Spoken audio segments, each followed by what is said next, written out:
এখানে আরও অনেক শোরুম খুলতে চলেছে, যার জন্য প্রচুর লোকের দরকার পড়বে। স্যালারি হচ্ছে স্টার্টিং 19,000, থাকা খাওয়া ফ্রি। নমস্কার, আজকের ব্লগে স্বাগত। এই যে আমি এখন হাঁটছি তিরুবেল্লার রাস্তায়। কেরালার অনেক শহরের মতো এখানেও পরিষ্কার পরিচ্ছন্নতা চোখে পড়ার মতো। রাস্তা চওড়া, চারিপাশে সবুজ, আবার শহরের ব্যস্ততাও আছে। এই শহর অনেক লোকের কর্মসংস্থান করেছে। যারা বাইরে থেকে এখানে কাজ করবেন তাদের জন্য শহরটা কেমন সেটাই আজ দেখানোর চেষ্টা করছি। সবচেয়ে বড় সুবিধা হলো যাতায়াত নিয়ে খুব একটা চিন্তা করতে হবে না। এখানে রেলওয়ে স্টেশন আছে, প্রায় সব সময়ই বাস পাওয়া যায়, অটো, ট্যাক্সি খুবই সহজে মেলে। অফিসে যাওয়া বা শহরের এক জায়গা থেকে অন্য জায়গায় যাওয়া খুব কঠিন হবে না। এই শহরের বাস স্ট্যান্ডটা একটু আপনাদেরকে ঘুরিয়ে দেখিয়ে দিই। এটা হচ্ছে আপনার কেএসআরটিসির বাস স্ট্যান্ড। কেরালাতে তো প্রত্যেক জায়গাতে সরকারি বাস যায়, তাই কেরালার প্রত্যেক প্রান্তে আপনারা বাসে করে যেতে পারবেন।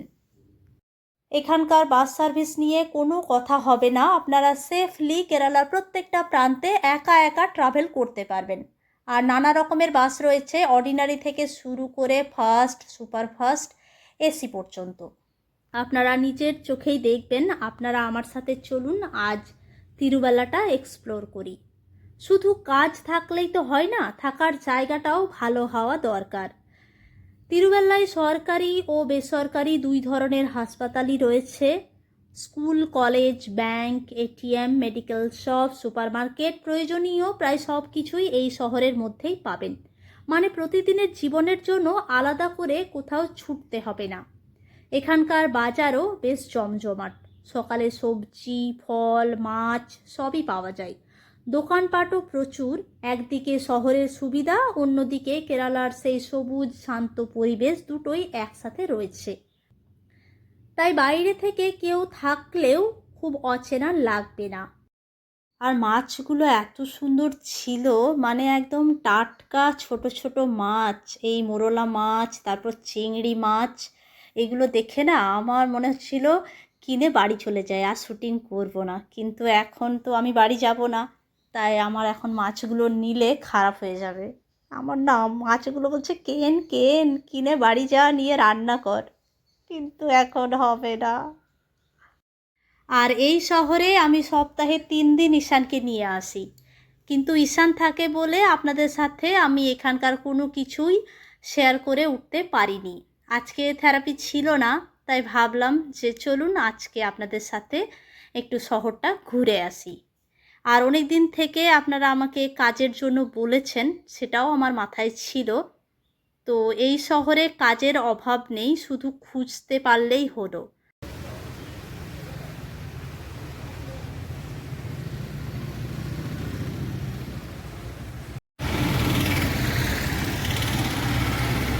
এই সবজিগুলো কি সবজি গো?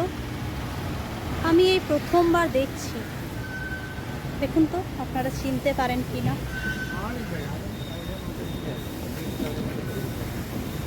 ভেতরটা এরকম সাদা, সেই ছোট আলু হয় না, ওই রকম লাগছে অনেকটা দেখতে, তবে ছোট আলু নয়। তিরুবেলায় অনেক মন্দিরও আছে, তবে এই সময়ে আমি আর মন্দিরে যাব না, কারণ এই সময়ে মন্দির খোলা থাকবে না। এখন বাজে হচ্ছে আপনার ওই 11:30, 12টা। তো এই সময় মন্দির গেলে কোনো লাভ হবে না। আর মন্দির তো আপনাদেরকে দেখিয়েছি, এখানে অনেক পুরনো পুরনো মন্দির আছে। এই জন্যই বললাম, কারণ শহরের ব্যস্ততার মাঝেও একটা শান্ত পরিবেশ আপনারা অনুভব করবেন মন্দিরে গিয়ে। আজকের ব্লগের এটা বিষয়বস্তু নয়, কিন্তু চোখে পড়লো বলে আমি এই সিনটা স্কিপ করলাম না। ওই যে ছেলেটা প্লাস্টিকের বোতলগুলো কুড়িয়ে কুড়িয়ে ব্যাগে ভরে এখন রিসাইক্লিং যেখানে হয় সেখানে বিক্রি করবে।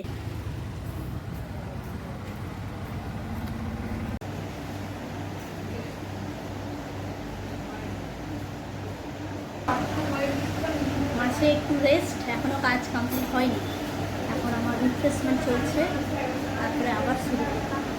কেরালাতে খুব অটো চলে, যাদের পার্সোনাল গাড়ি নেই তারা অটো ব্যবহার করেন। কেরালার গ্রামে গঞ্জে শহরে প্রত্যেকটা জায়গাতে আপনারা অটো দেখতে পাবেন। তো তিরুবেল্লা শহরটা মোটামুটি আপনাদেরকে আমি এক্সপ্লোর করতে পারলাম। শহরটা অনেকটাই বড়, অনেক কিছু দেখার বাকি আছে। একদিন নয়, সরি, আমি তো 2-3 ঘন্টার জন্য শ্যুট করতে এসেছি। 2-3 ঘন্টাতে যতটা পারলাম আপনাদেরকে দেখানোর চেষ্টা করলাম। এবার আমি চলে এসেছি কাজের জায়গায়। এখন আমি রয়েছি জয়ালোকাসের ভেতরে। এখন আদি সেল চলছে, আপনারা দেখতেই পাচ্ছেন কত মানে লোকের ভিড়। কালেকশানও ব্যাপক আছে, তবে এখানকার কালেকশান নিয়ে আমার তেমন মাথা ব্যথা নেই। যেটা আমার মানে আনন্দ হচ্ছে এত, সেটা হচ্ছে এখানকার ম্যানেজারের সাথে আমার কথা হয়েছে। আর আপনারা আমাকে অনেক দিন ধরে বলেছিলেন যে কেরালাতে কাজ খুঁজে দেওয়ার জন্য। তো এখানে প্রচুর কাজের স্কোপ রয়েছে। আপনারা আমাকে একটা ফোন নাম্বার উনি দিয়েছেন, ওই ফোন নাম্বারটাতে আপনারা আপনাদের বায়োডাটা পাঠিয়ে দেবেন। এখানে আরও অনেক শোরুম খুলতে চলেছে, যার জন্য প্রচুর লোকের দরকার পড়বে। স্যালারি হচ্ছে স্টার্টিং 19,000, থাকা খাওয়া ফ্রি। বুঝতে পেরেছেন? আপনাদের থাকা খাওয়ার জন্য এখান মানে কোম্পানি প্রোভাইড করবে। আর 19,000 স্যালারি স্টার্টিং, তারপরে ইনক্রিমেন্ট হবে। ঠিক আছে? তো খুব খুশির একটা খবর। আপনারা বায়োডাটা, যে নাম্বারটা আমি এই স্ক্রিনের মধ্যে দিয়ে দেবো, সেই নাম্বারে আপনারা নিজেদের বায়োডাটা সেন্ড করে রাখুন। যেমন যেমন দরকার পড়বে আপনাদেরকে ডাকা হবে। আর কোয়ালিফিকেশানটা বলে দিই, কোয়ালিফিকেশানটা হচ্ছে 10+, মানে মিনিমাম। আর এবার ম্যাক্সিমাম সেরকম হতে পারেন। আর এখানে ল্যাঙ্গুয়েজ যেহেতু মালায়ালাম, আপনারা যদি ইংলিশটা খুব ভালো বলতে পারেন তাহলে আগে আপনারা চান্স পাবেন, প্রায়োরিটি দেওয়া হবে। হিন্দি, ইংলিশ, আর এখানে থাকতে থাকতে মালায়ালামটা শিখে যাবেন। Language is not the problem, আপনারা ইজিলি হ্যান্ডেল করতে পারবেন। আর এখানে জানেন তো, দুটো বাঙালি ছেলের সাথে আমার পরিচয় হয়েছে, আমি আপনাদেরকে দেখাচ্ছি। এই যে, হ্যালো, তোমার নাম কি? আমার নাম চিরঞ্জিত। কি? চিরঞ্জিত। চিরঞ্জিত। তোমার বাড়ি কোথায়? আমার বাড়ি West Bengal, Kolkata. Kolkata? Proper Kolkata? Proper Kolkata না, মালদা ডিস্ট্রিক্ট। মালদা ডিস্ট্রিক্টে। তো এখানে কত বছর কাজ করছো? আমার 1.5 বছর প্লাস। 1.5 বছর হলো। তো তুমি এখানেই থাকো তো? হ্যাঁ, আমি বাড়ি কিভাবে যাও, মানে ছুটি কখন পাও? বাড়ি মান্থলি 6টা ছুটি থাকে মাসে।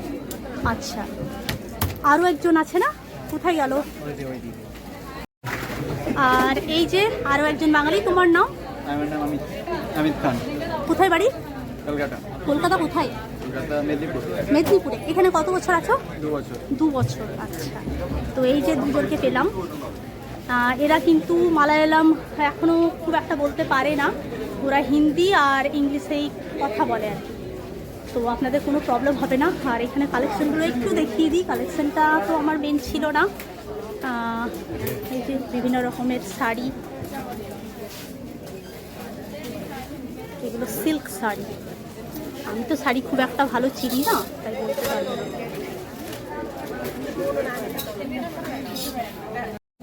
আর যখন আমি এখানে এলামই, একটা বেড কভার আমার দরকার ছিল, এটা নিয়ে নিই তাহলে। কালারটাও বেশ আছে, ঠিক আছে, এটা নিয়ে। Pillow cover with bedsheet set.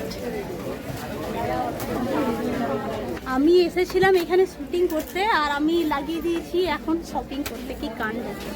আর যা ভিড় না, খুঁজে পাচ্ছিলাম।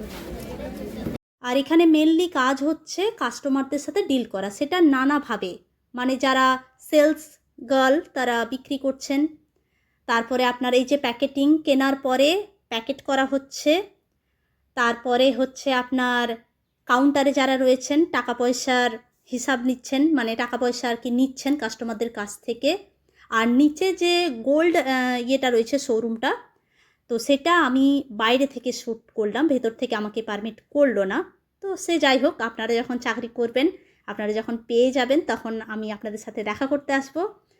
আশা করছি আপনারা পেয়ে যাবেন। আমাকে ম্যানেজার সেইভাবেই বললেন, যদি ভালো কোয়ালিফিকেশান থাকে, যদি এক্সপিরিয়েন্স না থাকলেও হবে, উনি বললেন। ওনার সাথে অনেক কথা হলো, সেগুলো অফ ক্যামেরাতে। তো এক্সপিরিয়েন্স না থাকলেও হবে, স্মার্ট হতে হবে, আর কাস্টমারদের সাথে ডিল করতে পারলেই হবে। ইন্টারভিউয়ের মাধ্যমে সিলেকশন হবে। তবে চলুন, আজকের ব্লগটি এই পর্যন্তই। ব্লগটি কেমন লাগলো জানাবেন, ভালো লাগলে একটি লাইক আর শেয়ার করবেন। আর আপনাদের সাথে আমার দেখা হচ্ছে আমার পরের ব্লগে। সবাই খুব ভালো থাকবেন, সুস্থ থাকবেন, আর খুব আনন্দে থাকবেন। ধন্যবাদ।